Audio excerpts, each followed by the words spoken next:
Sir Purandeswari గారికి కేంద్రంలో ఖచ్చితంగా ఏదో ఒక మంత్రి పదవి ఇస్తారని చెప్పేసి చాలామంది అనుకున్నారు. తీరా చూస్తే ఆమెకు ఎటువంటి పదవి అయితే రాలేదు.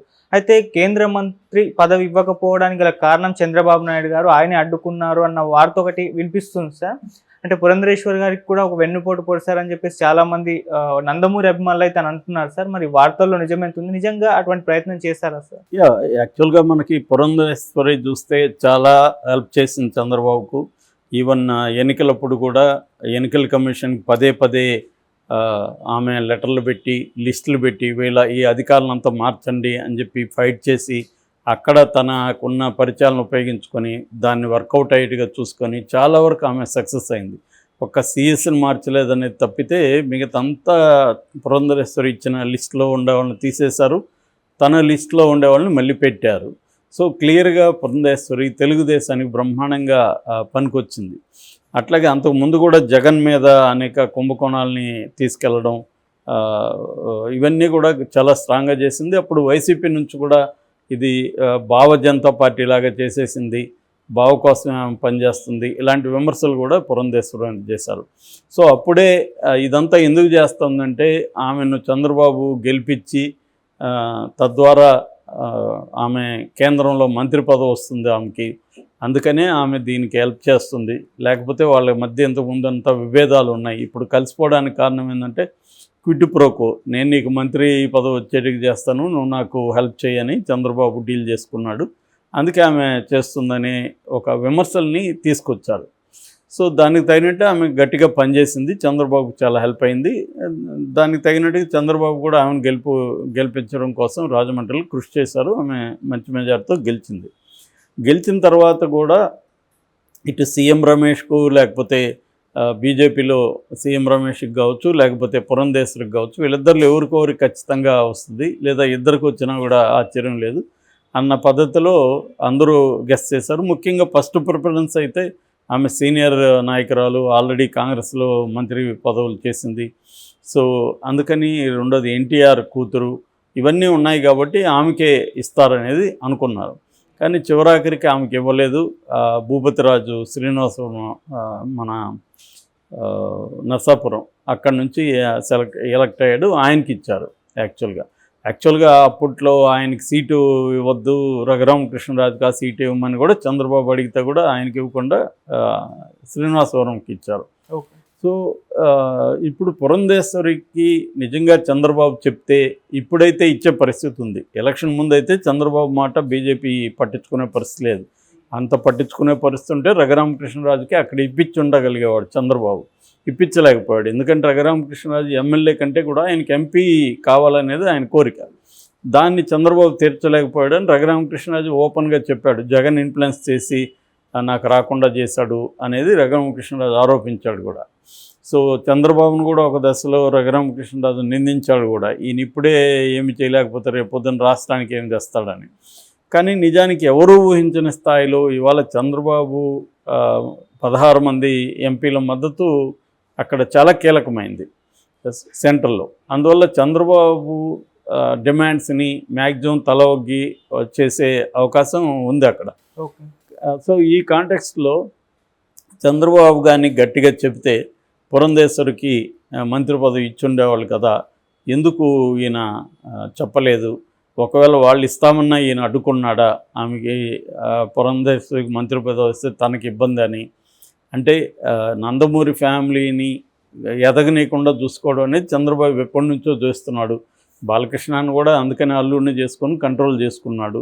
సో నందమూరి ఫ్యామిలీలో ఎవరు కూడా తనకు అడ్డు రాకూడదు, తనకు కానీ రేపొద్దున లోకేష్కి కానీ. పురంధేశ్వరి ఇప్పుడు అక్కడ మంత్రి అయితే ఆమెకి ఇన్ఫ్లుయెన్స్ పెరుగుతుంది, రేపొద్దునది తనకి ఇబ్బంది, లోకేష్కి కూడా భవిష్యత్తులో ఇబ్బంది అవుతుంది. ఆమె ఒక కమ్మ లాబీని నడుపుతుంది, ఆమెకు సెంటర్ అవుతుంది, ఇది ఇబ్బంది. అట్లాగే ఎన్టీఆర్ క్రేజ్ అయితే ఉందో, లెగసీ ఏదైతే ఉందో దాన్ని తనే ఓన్ చేసుకున్నాడు, క్లెయిమ్ చేసుకుంటున్నాడు. అది కొంత అటు షిఫ్ట్ అయ్యే అవకాశం ఉంది ఈమెకి పవర్ పెరిగితే. సో అందువల్ల ఆమెను కట్ చేయాలంటే ఆమెను ఎంపీ స్థాయిలోనే ఉంచాలి అని చంద్రబాబు ప్లాన్ చేశాడనేది ఒక వెర్షన్.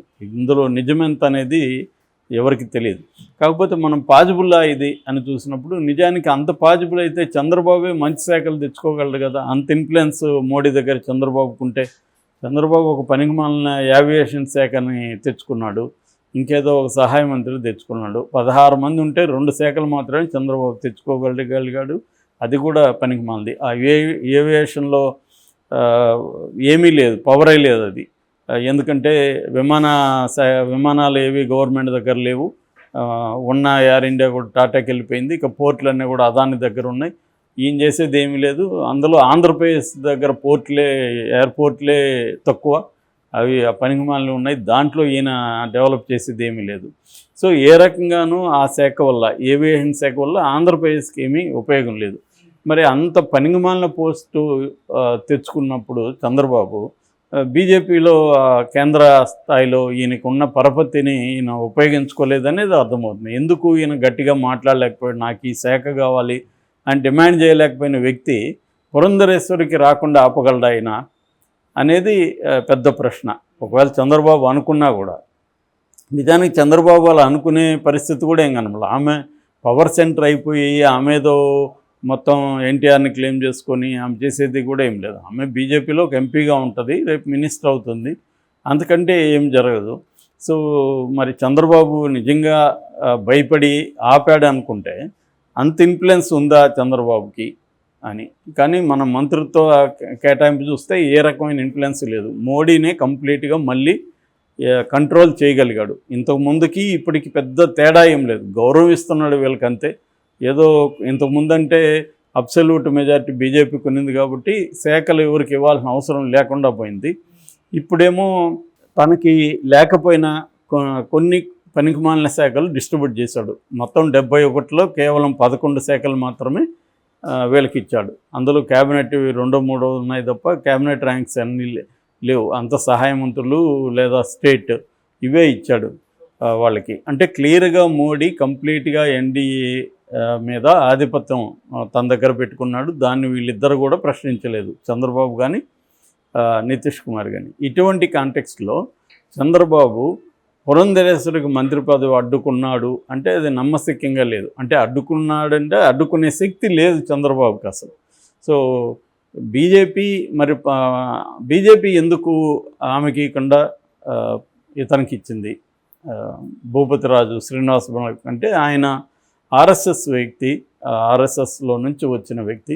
ఇప్పుడు కూడా మనం చూసుకుంటే క్యాబినెట్ ర్యాంక్ మంత్రులు 30 ఉంటే అందులో 15 మంది ఆర్ఎస్ఎస్ లేదా ఏబీపీ బ్యాక్గ్రౌండ్ నుంచి వచ్చిన వాడు. సో కాబట్టి బీజేపీ ఏంటంటే క్లియర్గా తన ఐడియాలజీకి ఒక పక్క కట్టుబడి ఉండడం కూడా దానికి అవసరం. అందుకని ఆర్ఎస్ఎస్ని కూడా అది పట్టించుకోవడం అవసరం కాబట్టి మోడీ దానివైపు జాగ్రత్తలు తీసుకున్నాడు. అంటే క్లియర్గా చాలామంది సీనియర్ ఇండియాలో ఉన్న హిందీ జర్నలిస్టులు కావచ్చు, వాళ్ళందరూ అనలైజ్ చేసేది ఏంటంటే మోడీ తన ఫెయిల్యూర్ని ఒప్పుకోవట్లేదు. నిజానికి మోడీకి సీట్లు తగ్గాయి, 68 సీట్లు తగ్గాయి గతంతో కంటే కూడా. కానీ ఓట్ షేర్ తీసుకున్నప్పుడు జస్ట్ 1% తగ్గింది. కాబట్టి మోడీకి వ్యతిరేకంగా పెద్ద ఎత్తున ప్రజలు తిరుగుబాటు చేసినట్టేమి కాదు. దాన్ని పొలిటికల్ స్టేట్మెంట్ లాగా మోడీ ఈ క్యాబినెట్ ద్వారా ఒక పొలిటికల్ స్టేట్మెంట్ ఇచ్చాడు. అంటే ప్రజలు మా ప్రభుత్వానికి వ్యతిరేకంగా మ్యాండేట్ ఇవ్వలేదు, బీజేపీ పార్టీకి వ్యతిరేకంగా ఇచ్చారు తప్ప ప్రభుత్వానికి వ్యతిరేకంగా ఏమీ లేదని చెప్పడానికే ఆయన అన్ని శాఖలను అలాగే కంటిన్యూ చేశాడు. చివరికి జేపీ నడ్డా బీజేపీ అధ్యక్షుడు నిజంగా బీజేపీకి యాంటీ మ్యాండేట్ ఇచ్చుంటే కూడా జేపీ నడ్డాకి ఇబ్బంది పెట్టాలి అయినా. కానీ జేపీ నడ్డాకి కూడా క్యాబినెట్ ర్యాంక్ మంత్రిత్వ శాఖ ఇచ్చాడు. సో క్లియర్గా మోడీ ఒక పొలిటికల్ మెసేజ్ ప్రజలకి పంపించాడు. అదేంటంటే కంప్లీట్ కంట్రోల్ నా దగ్గరే ఉంది, ఇంతకుముందు ఎలాగ ఉందో అలాగే ఉంది, నేను కొంత గౌరవిస్తున్నాను వాళ్ళని తప్ప పవర్ నా దగ్గరే ఉంది కంప్లీట్గా. సో మేజర్ కీలకమైన శాఖలన్నీ నా దగ్గరే ఉన్నాయి, సో బీజేపీ కంట్రోల్లోనే ఉన్నాయి అనేది ఆయన చెప్పదలుచుకున్నాడు. ఎందుకంటే రాజ్నాథ్ సింగ్, తర్వాత అమిత్ షా, గడ్కరీ, జయశంకర్, నిర్మలా సీతారామన్ వీళ్ళందరూ గతంలో ఏ శాఖలు ఉన్నాయో అదే శాఖలు కంటిన్యూ చేస్తున్నారు. సో అంటే క్లియర్గా తన కోర్ టీం అయితే ఉందో అదే టీము పెట్టుకొని అదే కంట్రోల్లో వెళ్తున్నాను